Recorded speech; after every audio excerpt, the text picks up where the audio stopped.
विद्यार्थी मित्रांनो, सह्याद्री ट्युटोरियल्स मध्ये तुमचं स्वागत आहे. अभी नाही तो कभी नाही.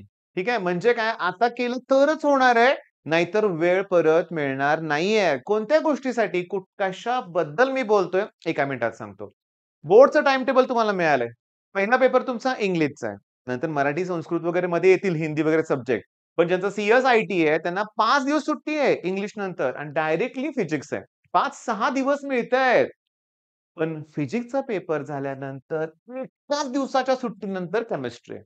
काय होतं मी तुम्हाला सांगतो, की फिजिक्सचा पेपर मोस्टली मुलांना अवघड जातो. तर प्रॉपर आपला प्लॅन फॉलोच करत नाही म्हणून अवघड जातो. पण ज्यांनी आपलं ऐकलंय, आपला प्लॅन फॉलो केलाय व्यवस्थित, त्यांना फिजिक्स अवघड जात नाही बरं का बाळांनो. बरं, समजा दुर्दैवानं फिजिक्सचा पेपर अवघड गेला, तर तो दिवस तणावात जातो. तुम्ही 2-3 वाजता घरी पोहोचता पेपर देऊन आणि तो तणाव डोक्यातून लवकर जात नाही. मग संध्याकाळी म्हणावा तसा अभ्यास होत नाही. रात्री तुम्ही केमिस्ट्री स्टार्ट करताय. पण तुमचं मन काय म्हणतंय, की फिजिक्सच्या पेपरला रात्रभर जागून तुम्ही अभ्यास केलेला असतो आणि त्यामुळे तुम्ही थकून गेलेला असतात लक्षात घ्या. आणि त्याच्यामुळे तुम्ही काय करता माहितीये का? आज नाही उद्या जागूया म्हणून झोपता आणि सकाळी दुसऱ्या दिवशी उठताना तेव्हा तुमच्या लक्षात येतं, की उद्याच केमिस्ट्री आहे. सुट्टी नाहीये. फिजिक्सला 5-7 दिवस सुट्टी होती. मग तुमचं मन काय म्हणतंय, आता ऑर्गेनिक केव्हा करणार? फिजिकल केव्हा करणार? Inorganic, applied. मग आता अवघड वाटायला सुरुवात होते आणि सगळं फिनिश होतंय.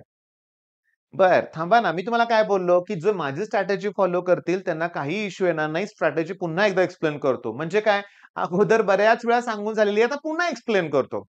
इंग्लिशचा पेपर देऊन तुम्ही घरी आला. आता पेपर किती तारखेला तुम्हाला आठवेना बरं का लक्षात घ्या. समजून घ्या, की इंग्लिशचा पेपर झाला, तुम्ही घरी आला, की त्याच दिवशी बघा म्हणजे मी सांगतोय त्याच दिवशी फिजिक्सचे कमीत कमी 4 टॉपिक तुम्हाला फिनिश करायचे आहेत. इंग्लिशचा पेपर झाल्यानंतर घरी आल्यावर त्याच दिवशी. मग तुम्ही मॅग्नेटिक मटेरियल फिनिश करा, ड्युअल नेचर. मग तुमचे ईझी टॉपिक जे झालेत तुमचे ते टॉपिक पटकन फिनिश करा. म्हणजे पहिल्या दिवशीच 4 टॉपिक झाले, अजून 5 दिवस उरलेत.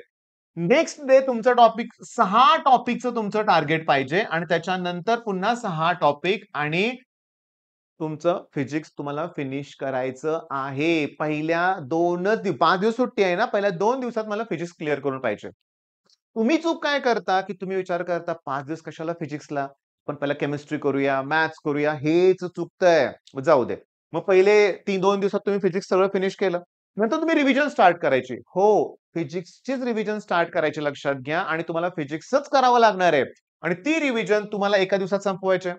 पुन्हा तिसरी रिव्हिजन 4 वेळा रिव्हिजन करा वाटल्यास आणि ज्या दिवशी तुमचा फिजिक्सचा पेपर आहे, त्याच्या आदल्या दिवशी मग जागरण करायची गरज नाहीये. संध्याकाळी 9-9:30 वाजता तुम्ही आरामात विथ कॉन्फिडेंटली तुम्ही झोपणार आहे, की माझा अभ्यास झालेला आहे. पहाटे पण उठायची जास्त गरज लागणार नाही त्या दिवशी. उठून एकदा फायनल रिव्हिजन करून तुम्ही जो पेपरला जाल, पेपर सोपाच जाणार आहे लक्षात घ्या. सोपाच जाणार आहे. बरं ठीक आहे चला. आता मग त्यानंतर केमिस्ट्रीला खरं 1 दिवस सुट्टी आहे ना, मग त्याच्याबद्दलच मला मेनली बोलायचं आहे. फिजिक्सचा स्ट्रॅटेजी तुम्हाला मी सांगितलं. 5 दिवस फक्त फिजिक्स करायचं आता केमिस्ट्रीचं काय करायचं नीट सांगतो ऐका. तुमच्या केमिस्ट्रीच्या पेपरमध्ये 10 ते 15 मार्काला डेफिनिशन्स. हे किती? 100 असतील? नाही, 100 पेक्षाही कमीच आहेत. करून टाकूया ना आपण आत्ताच. करून टाकूया. म्हणजे मी याच्या नंतरची व्हिडिओ लेक्चर तुम्हाला देणार आहे ना YouTubeवर म्हणूया आपण ते डेफिनिशनचंच असेल लक्षात घ्या. पण त्या डेफिनिशन करत असताना मी त्याच्यावरती आणखीन कसा अभ्यास केला पाहिजे, सीईटीला कसे प्रश्न येतायत, कसे प्रश्न आलेत, हे मी घेणार आहे. आता ही माझी स्ट्रॅटेजी अशी आहे, की मला 9 तरी व्हिडिओ बनवायचे आहेत. ओके, किती व्हिडिओ बनवायचे आहेत? 9. कसे काय? सांगतो ना. आतापर्यंत ना 2021 पासून 2025 पर्यंत बोर्डचे 9 पेपर झालेत. मी तेच घेणार आहे आणि तेच परत रिपीट होणार आहे लक्षात घ्या. तुम्हाला सांगतो 2-3 व्हिडिओमध्ये 9च्या 9 पेपर कव्हर होणार आहेत माझे कारण क्वेशन्स रिपीट होतायत. मग तुमचा पण कॉन्फिडन्स वाढेल. म्हणजे तुम्हाला डेफिनिशनचे मार्क्स कव्हर होतील. आता सांगतो लक्षात घ्या. 10 ते 15 मार्काला येतंय बरं का. डेफिनिशन जमलं की माझं म्हणणं असतं डिस्टिंग्विश. पण आता डिस्टिंग्विशच्या इकडे बाजूला काय लिहिलंय मी सांगा? Reactions. Will you distinguish between primary, secondary आणि टर्शियरी अल्कोहोल? रिएक्शन लिहावी लागते. Primary, secondary, tertiary amine reaction लिहावे लागते. अल्कोहोल, फिनोल तिथं पण एक रिएक्शन आहे. म्हणजे डिस्टिंग्विश सारखं इकडे लेफ्ट ए आणि बी असं नाहीये. रिएक्शन्स घ्याव्या लागतात. मग ते करावं लागेल. पार्ट 1 मध्ये ऑर्डर ऑफ रिएक्शन आणि मॉलिक्युलरिटी सोप्या डेफिनिशन्स आहेत. एकदम सोप्या डेफिनिशन लक्षात घ्या. बघा मी तुम्हाला सांगतोय. डिस्टिंग्विश म्हणायचं होतं बरं का मला. तर सांगतो डेफिनिशन डिस्टिंग्विश नंतर डायग्राम. डायग्राम फक्त फिजिक्स एवढं अवघड नाहीये. डायग्राम फक्त तुम्हाला इलेक्ट्रोकेमिस्ट्री मधल्या करायचे आहेत. H2O2 fuel cell, okay, lead accumulator, त्याच्यानंतर कॅलोमेल इलेक्ट्रोड आहे की नाही, कॅलोमेल नाही, एसएच स्टँडर्ड हायड्रोजन इलेक्ट्रोड आहे. कॅलोमेल इलेक्ट्रोड होता जुन्या सिलेबसमध्ये बरं का.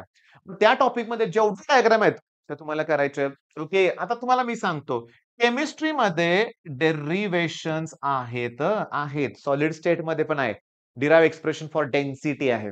सोल्युशनमध्ये पण आहे. आयोनिकमध्ये आहे. थर्मोडायनामिक्समध्ये आहे. केमिकल कायनेटिक्समध्ये पण आहेत. अरे पण किती आहेत? 10 सुद्धा नसतील. 10 पेक्षा कमी डेरिव्हेशन्स आहेत. एकदम ईझी. मॅक्सिमम वर्क डनचं जमलं तर इंटिग्रेटेड रेट लॉचं जमतं. तिथे सुद्धा तेच आहे. इंटिग्रेशन टाइपचं एक्झाम्पल आहे, डेरिव्हेशन आहे बरं का ते. तर एवढं झाल्यानंतर मग तुम्हाला सांगतो बऱ्यापैकी पेपर कव्हर होतोय. मग उरलं कोण? रिएक्शन्स ना. नेम रिएक्शन सीरीज फॉलो करा. मी तुम्हाला सांगतो ते 8-9 व्हिडिओ झाले ते पहिला कंप्लीट करा. 11 रिएक्शन्स घेतलेत मी. अजून एक 12-13 रिएक्शन झाले की ते पण फिनिश होईल. तर ऑर्गॅनिकची पण फारशी भीती नाहीये बाळांनो. थांबा ना. मेन काय सांगायचं होतं मला, काय माहितीये का, की हे जे प्रश्न आहेत ना, याच्या रिव्हिजनला मला म्हणजे बघा फिजिक्सचा पेपर देऊन तुम्ही जेव्हा घरी याल ना, मी तुम्हाला सांगतो, या सगळ्यांची रिव्हिजन मला 1 to 2 मध्ये कंप्लीट पाहिजे. होय. 1 ते 2 तासात. 4 वाजता मी इमॅजिन करतोय तुम्ही फिजिक्स पेपर देऊन आलाय, जेवून झोपायचंय. थोडंसं अर्धा पाऊण तास रेस्ट घ्यायचीच आहे. 4ला तुम्ही अभ्यासाला बसल्यानंतर 5:30 पावणे 6 वाजेपर्यंत 6 वाजेपर्यंत हे सगळं फिनिश व्हायला पाहिजे. 30-35 मार्क कॉन्फिडेंटली आपण सगळं क्लिअर केलेलं असणार आहे. मग आता याच्यानंतर मला सांगा 6 नंतर झाल्यानंतर एक 10-15 मिनिटाचा ब्रेक घेतला तुम्ही पुन्हा 7ला अभ्यासाला बसला. संध्याकाळी समजा मी इमॅजिन करतोय 8:30-9 वाजता तुम्ही जेवत असाल. जेवण होईपर्यंत तुमचं केमिस्ट्री फिनिश होणार आहे. होय. स्ट्रॅटेजी तशाच आहेत आपल्याला. अगोदरच करायचंय. माहितीये ना आपल्याला 1 दिवस सुट्टी आहे, तर अगोदरच अभ्यास करायचा आहे. आत्ताच केला तर त्यामुळे टायटल तसं आहे, की आत्ता केलं तर ठीक, नाहीतर काही उपयोग होणार नाही, परत होणार नाहीये हे. म्हणजे मी तुम्हाला केमिस्ट्रीची कोणतीही डेफिनिशन विचारलं तुम्हाला सांगता आलं पाहिजे. पण डेफिनिशन तयार करत असताना मी तुम्हाला सांगू का, आता delta T B is proportional to molality असतं. ओके, मग delta T B equals to K B into M असतं. तुम्हाला केबीची डेफिनिशन पाहिजे असते, तर इतकी सोपी आहे ना, तुम्हाला हे आणि हे काय माहिती पाहिजे.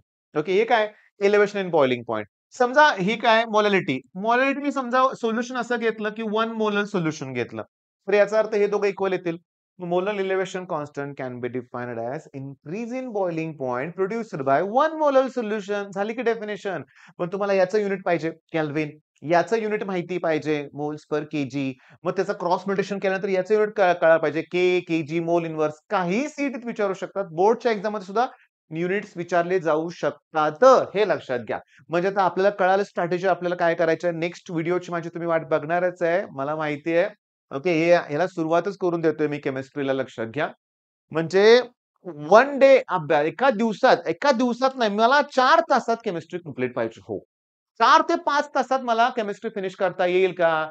तर येऊ शकतं. पण त्यासाठी पॉलिमर आहे, बायोमॉलिक्यूल आहे, ग्रीन केमिस्ट्री आहे. ट्रान्झिशन, इनर ट्रान्झिशन पण आहे. अजून आहे, भरपूर आहे. पण बाळांनो केलं तर सगळंच होणार आहे लक्षात घ्या. काहीही अवघड नाहीये आपल्यासाठी. हां.